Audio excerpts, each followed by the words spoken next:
and air through your nostrils, which we, take for granted. But our nose is positioned above our mouth, so we take in the aroma of everything we eat. So it shows we're breatharians. We don't even appreciate it because we take it for granted. Unless, you burn incense and then you realize, or you do something else to produce aromatherapy in your living space, and then because you realize how important it is to have various aromas engulf you. It nurtures you.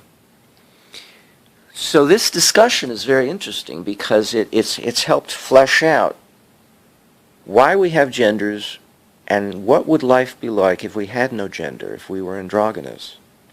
It fleshes out all the details that I can come up with that you have to think through in order to make a whole picture.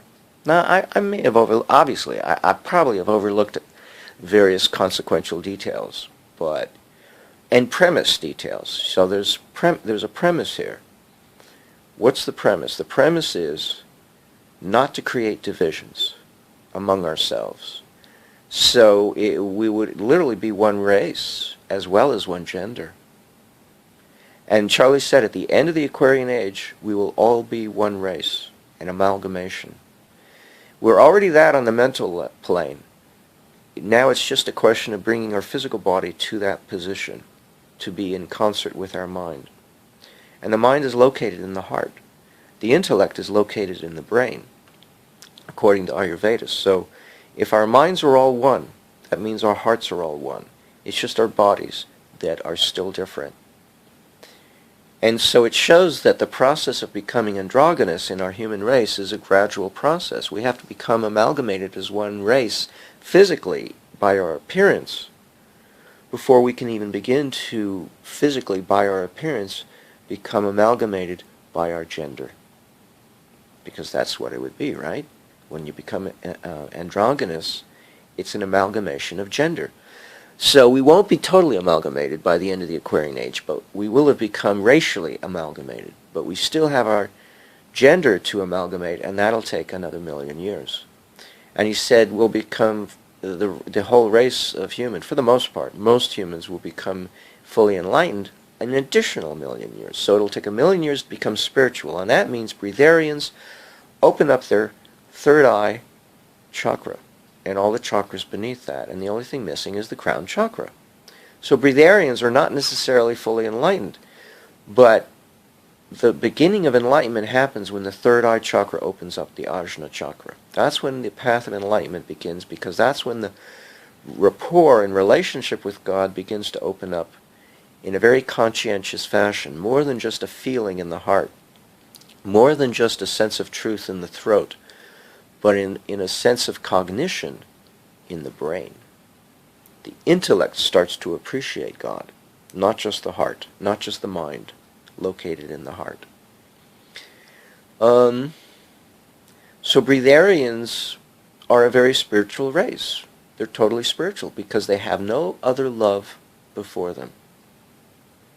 Love of food just isn't there, except for water and breath. And that is the purpose, apparently, of that storyline that I read about that the redwood forest has. It was the only food allowed by that race of humans, who were apparently, by this line of reasoning of logic that I'm exercising here, they were androgynous, which means they were probably naked. And that's apparently is the only time nudity works, is when the person is a breatharian. There you go. So I'm dishonest. I've been dishonest all this time. Not to say that I haven't wanted to become a breatharian, because when I fasted as a teenager, it was after I became a nudist. And I was taking it to its extreme limit, in which I was fasting on fruits and vegetables, and there were moments in which I thought I could do that forever. I could just keep going and going and going. Little did I know, that was not true. I was doing a fast, not a diet. See, I thought I was doing a dietary transformation. It took me 6 months to transition And then my desire for self-pleasure, for sexual self-pleasure, went out the window. So long as I was on the diet of fruits and vegetables. When my consciousness shifted 180 degrees, turned around, because I had transcended and contacted the ether, the body of ether that surrounds this planet, to such a great degree that my appetite returned humongously, because I had humongous energy in my body. I wanted to eat fish even. I wanted to even eat fish. I didn't like dairy products. I didn't like chicken. I wasn't even going to try red meat. But I actually wanted to eat fish and vegan foods. So it turned out to be a fast and not a lifelong diet at that point. But there were times prior to that I actually thought I could continue in that scheme or that trend to end up eating nothing and become a breatharian, but I wasn't practicing aromatherapy. So there was something missing in my consciousness, breath. I was doing pranayama, I was doing asanas, I was doing meditation twice a day, and I was doing the pranayama, I think I was doing the pranayama once a day in the morning. I know I was doing the asanas only once in the morning, but the meditation I was doing twice a day. And if I needed to, I was doing enemas at night. In the end, that's what happened. So that's probably why I was not doing asanas at night, because it wasn't doing the job. And eventually I determined I needed to do enemas every night. I was on the grape diet, the grape cure diet of Johanna Brandt for 10 weeks. And that completed the picture. That was a complete diet. So I would do asanas in the morning, enema at night, and fruits and vegetables throughout the day, if I could handle raw vegetables. It got to be the point that in the summertime I had to stay away from vegetables and just go on a mono-fruit diet throughout the summer months. Whether it was oranges or grapes. I never did apples, because apples are quite severe. They're very intense. So it shows I really wasn't ready. I couldn't even do an apple diet. Apples actually come in season in the fall, not in the summer, so I couldn't even be on the diet of a mono-fruit diet in the wintertime. So it shows I wasn't ready.